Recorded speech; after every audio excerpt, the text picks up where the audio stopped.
So vandag maak ons 'n keto-wor vark en bees stew. En hier is die vleis wat ons gaan gebruik.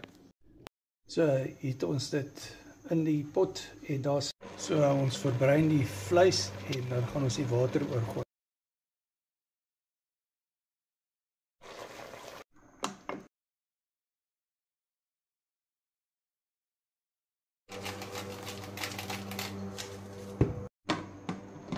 Deksel op vir 20 minute.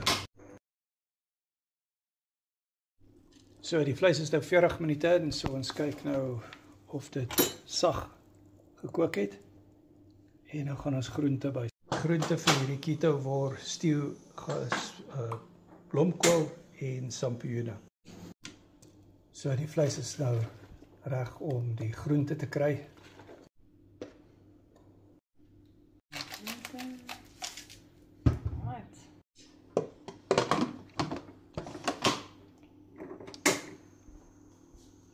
En dan gaan ons hom nou stoom vir 5 minute. En daar is die keto-wor vark en bees stew en daar is die broth wat afgekom het wat mens natuurlik ook later kan gebruik. Lekker geurig.